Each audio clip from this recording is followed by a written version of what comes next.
Գյուրջան Կասկադ, հասանելի բնակարաններ 65 ամիս մարման ժամկետով։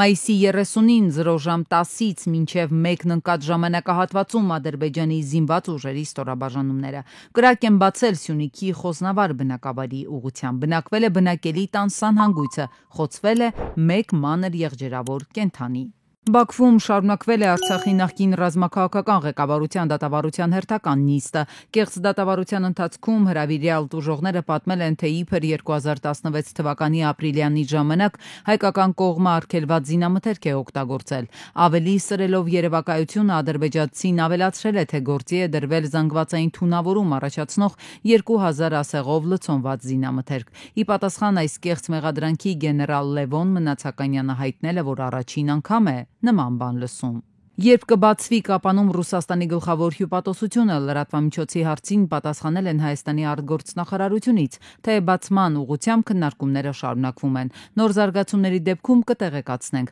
Ռուսաստանը Սյունիքում գլխավոր հյուպատոսություն բացելու մտադրության մասին խոսում է տարիներ շարունակ։ Ռուսաստանի արտգործնախարար Լավրովն անցած շաբաթ Երևանում ասել էր, որ Հայաստանի արտաքին քաղաքական գերատեսչության ղեկավար Միրզոյանի հետ մանրամասն քննարկել են հարցը։ Ադրբեջանցի իշխանամետ փորձագետները դեռ Բայդենի հեռանալու օրերին էին իրենց հասարակությանը հանգստացնում, շուտով Թրամփի գալով պայմանավորված լավ օրեր են լինելու։ Բաքու-Վաշինգտոն հարաբերությունները ջերմանալու են։ Թրամփը եկավ ու ադմինիստրացիան սկսեց ակտիվ հայտարարություններն ու հրապարակումները Հարավային Կովկասի Երևան-Բաքու հարաբերությունների մասին։ ԱՄՆ նախագահ Թրամփը շնորհավորական ուղեր ցղեց Ալիևին Ադրբեջանին անկախության օրվա առթիվ։ Նամակում նշվում է, որ Միացյալ Նահանգները շարունակում են աջակցել Ադրբեջանի եւ Հայաստանի միջև կայուն խաղաղության հաստատմանը։ Հակամարտության խաղաղլուծումը կապահովի Հարավկովկասյան տարածաշրջանի ավելի բարեկեցիկ ապագա եւ ԱՄՆ-ի հետ համագործակցության նոր հնարավորություններ կստեղծի։ Հիմա ժամանակն է հավատարիմ մնալ խաղաղությանը եւ սկսել Հարավային Կովկասի ժողովրդի բարգավաճման նոր դարաշրջանը։ Թրամփի վարչակազմի պետքարտուղարն էլ շնորհավորանքում հատուկ ընդգծել է Միացյալ Նահանգներն աջակցում է Ադրբեջանի ինքնիշխանությանը, անկախությանը եւ տարածքային ամբողջականությանը, շարունակել ձևակերպելով, թե ԱՄՆ-ն ընդունում է նաեւ Ադրբեջանի որպես էներգակիրների մատակարարի եւ տրանսպորտային հանգույցի կարեւորության աճը։ Նախորդ շաբաթ էլ ամերիկացի բարձրաստիճան պաշտոնյան հայտարարել էր, որ հայ-ադրբեջանական հակամարտության լուրջ վտանգ են տեսնում եւ ակտիվ ներգրաված են կանխելու ռազմական բախումը։ Ինչ հաշվարկ է անում Սպիտակ տունը։ Միջազգայնագետն ասում է, մի կողմից տեղ է հասնում ադրբեջանա-թուրքական լոբբինգը, դրան գումարվում է նաև հրեաների աշխատանքը։ Մյուս կողմից Ամերիկան առաջնորդվում է First America սկզբունքով։ Բնական է, որ էներգակիր Ադրբեջանը ավելի հետաքրքիր է Վաշինգտոնին։ Նախ նրանով, որ հարուստ է էներգետիկ ռեսուրսներով, հետաքրքիր է այն առումով նաև, որ լոգիստիկայի կարող է տրամադրել շատ կարևոր ճանապարհներ, ինչպես հյուսիսից հարավ, այդպես էլ արևելքից դեպի արևմուտք։ Եվ այս պարագայում իհարկե Ադրբեջանը հետաքրքիր է եւ հետաքրքիր է նաև այն պարադիգմայից, որ Թուրք Միացյալ Նահանգներ հարաբերություններ են խորացված եւ ՆԱՏՕ անդամ պետություն է դեռևս Թուրքիան։ Փողը փող, բայց Ամերիկայում նաև հաշվարկել են Ադրբեջանի դերը Իսրայել-Իրան հնարավոր հակամարտության դեպքում։ Պետք չէ նեղացնել ու հեռու վանել, պետք է սիրաշահել, քանի դեռ հայտնի չէ, թե Թեհրանի հետ գործերն ինչ ընթացք կունենան։ Այստեղ շահերը երկկողմանի են, Ադրբեջանը պետք է Միացյալ Նահանգներին որպես Իսրայելի ռազմական աջակից, իսկ եթե այդ բախումը ամեն դեպքում տեղի ունենա, Ալիևը կփորձի տարածաշրջանի վաղեմի ծավալապաշտական երազանքները կյանքի կոչել։ Փորձի կյանքի կոչել այդպես կոչված Զանգեզուրի միջանցքը եւ դա կներկայացնի Միացյալ Նահանգներին, որ տեսեք, այս հնարավորությունը, եթե դուք մեզ տրամադրեք, որ մենք վերահսկողություն հաստատենք այդ միջանցքի վրա կամ ստիպենք Հայաստանի իշխանություններին, որ իրենք տրամադրեն այդ միջանցքը մեզ, ապա սրանով մենք կկտրենք Իրանի կապը Հայաստանի հետ, Եվրամիության հետ եւ ինչ որ չափով նաեւ Ռուսաստանի հետ։ Այստեղ փորձագետը հատուկ ընդգծում է, առերևույթ նկատելի է հայկական լոբբինգ Ամերիկայում չի իրականացվում այնպես ինչպես պետք է, կամ գուցե դա համակարգված չէ՝ ի տարբերություն ադրբեջանականի։ Ալիևը կարողանում է թանկացնել իր առաջարկները։ Իրանն ու Ամերիկան իրականում այնքան էլ մոտ չեն միջուկային խնդրի լուծմանը, հայտարարել է Իրանի արտաքին գործերի նախարար Աբբաս Արաղչին։ Ըստ պաշտոնյայի Իրանը ձգտում է դիվանագիտական կարգավորման, որը կհամապատասխանի բոլոր կողմերի շահերին։ Սակայն ըստ նրա նման լուծումը պահանջում է համաձայնագրի մշակում, որը ներառում է Իրանի դեմ պատժամիջոցների վերացում եւ խաղաղ նպատակներով ուրանի հարստացման թույլտվություն։ Աֆղանստանի եւ Պակիստանի միջև զինված բախումներ են սկսվել Հիլմենդ նահանգի Բահրամչա սահմանային վիճերի տարածքում։ Սահմանը երկրների միջև ժամանակավորապես փակ է բոլոր տեսակի տրանսպորտի համար։ Պակիստանի հրետանին հարվածներ է հասցրել թալիբների դիրքերին այն բանից հետո, երբ գրոհայիններն անհիմն կրակ են բացել։ Միացյալ Նահանգները հանդես է եկել Գազայի հատվածում 60-օրյա հրադադար հաստատելու առաջարկով, դրանից զատ առաջարկվում է առաջին շաբաթվա ընթացքում 28 ողջ եւ մահացած իսրայելցի պատանդների, ինչպես նաեւ 125 ցմահ դատապարտված պաղեստինցի բանտարկյալների ազատ արձակում եւ 180 զոհված պաղեստինցիների աճյունների հանձնում։ Պաղեստինյան Համաս խմբավորումը Reuters-ին հայտնել է, որ ուսումնասիրվող առաջարկի պատասխանը կտրվի շաբաթ օրը։ Եմենի հութիները հրթիռ են արձակել Իսրայելի ուղղությամբ Թել Ավիվի Բեն Գուրիոն օդանավակայանը փակվել է։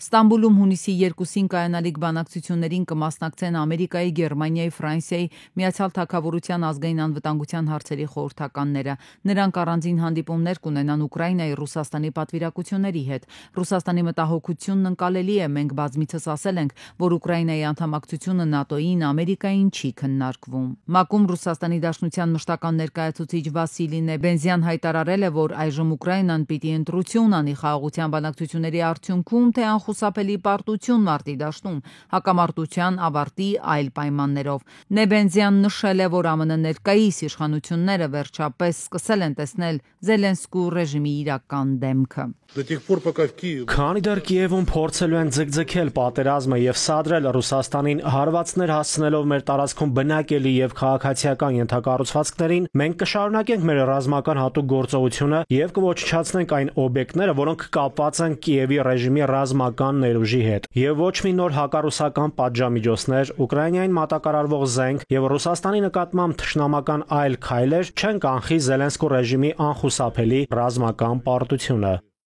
ԱՄՆ-Չինաստան առևտրային բանակցությունները փակուղի են մտել։ ԱՄՆ ֆինանսների նախարար Սքոթ Բեսենթը նշել է, որ հնարավոր է հեռախոսազրույց տեղի ունենա նախագահ Թրամփի եւ Չինաստանի ղեկավար Սի Ցինփինի միջև։ Մայիսի 11-ին Ժնևում ավարտված բանակցություններում կողմերը հաղորդել են որոշակի առաջընթացի մասին, սակայն մաքսատուրքերի աճը լարում է ստեղծել։ Ամերիկայի Միացյալ Նահանգները բարձրացրել է որոշ չինական ապրանքների մաքսատուրքերը մինչև 145%, իսկ Չինաստանը ամերիկյան ապրանքների վրա մինչև 125%։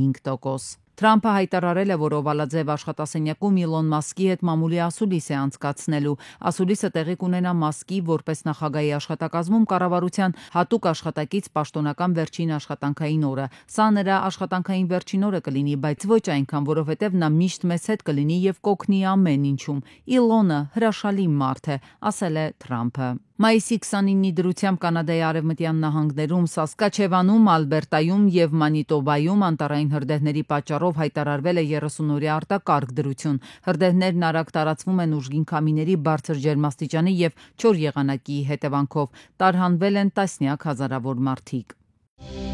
Հայաստանի Հանրապետության մշտական բնակչության թիվը 2025 թվականի հունվարի 1-ի դրությամբ կազմել է 3,075,800 մարդ, ինչը 84,600-ով ավելի է նախորդ տարվա համեմատությամբ։ Այս տվյալները ներկայացված են Հայաստանի վիճակագրական կոմիտեի պաշտոնական տեղեկագրում։ Եթե փորձենք տարեկան համեմատությամբ տարբերությունը հասկանալ, ապա կարձանագրենք, որ 2020-ի մշտական բնակչությունը կազմել է 2,937,500 մարդ, 23-ին 2,991,200 մարդ, 24 թվականին 3,075,800 մարդ։ Երևանի հենց սրտում շուտով միանգամից 3 գերժամանակակից խաղահրապարակ կբացվի։ Այս նախաձեռնությունը նպատակ ունի որակյալ, անվտանգ եւ ժամանակակից խաղային միջավայրով երեխաներին ապահովել։ Պետք է ասեմ, որ ընտրվել են 3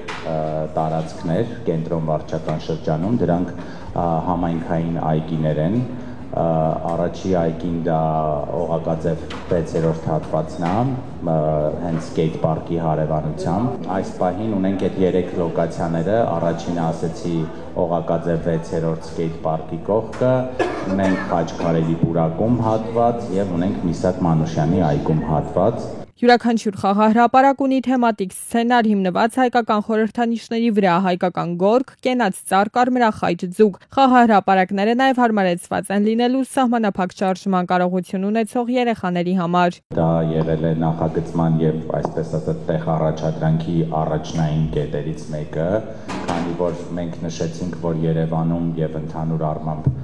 կենտրոն վարչական շրջանն էլ հետը շատ մեծ խնդիր ունի խաղահրապարակների, ուր մնաց սահմանափակումներ ունեցող երեխաների համար։ Կառուցվող 3 խաղահրապարակներն իրենց տեսակով եւ որակով լինելու են բացառիկ լրագրողներին հենց այսպես վստահեցրեց Երևանի քաղաքապետը։ Տիգրան Ավինյանը ասաց, այս տարի տարբեր բակերում խաղահրապարակների եւ ֆուտբոլի դաշտերի կառուցման 100-ից ավելի նախագծեր ունի քաղաքապետարանը։ Այս տարվա տեղադրվելիք խաղասարքերը ոչ միայն այս տեսակ նախագծերի մասին է խոսքը, այլ առհասարակ յուրաքանչյուր բակում որևէ նախագիծ երբ Երևանի քաղաքապետարանը իրականացնում է, այս տարվա խաղասարքերը շատ ավելի բարձր որակով են լինելու,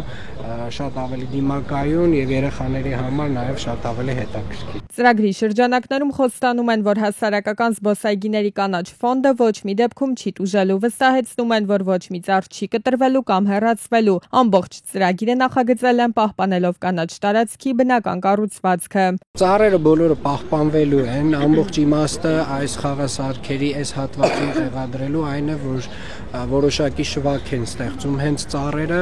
եւ նամանավանդ շոկ ամիսներին հնարավորություն են ստեղծում երեխաներին այս հատվածում խաղալու։ Նախագիծը այնպես է արած, որ այգուն հարմարեցված լինի։ Խաղահրապարակի նախագծման փուլում ակտիվ ներգրավվել են նաեւ ծնողներն ու մի շարք մասնագետներ հաշվի են առել երեխաների իրական կարիքները։ Երևանի Մուրացան մանկական հիվանդանոցում 1 տարեկան 7 ամսեկան երեխայի մահվանից հետո նրա տատիկը հարձակվել է բժշկուհու վրա, հարվածել նրան գրել է Շամշյանքոմը։ Բժշկուհին արդեն դիմել է ոստիկանություն, բուժհաստատությունից իր հերթին ներկայացվել է դեպքի մանրամասները, թե մայիսի 28-ին ծայրահեղ ծանր հիպովոլեմիկ շոկով հիվանդանոց է տեղափոխվել երեխան, սրտի կանգ է գրանցվել ու արձանագրվել է երեխայի մահը։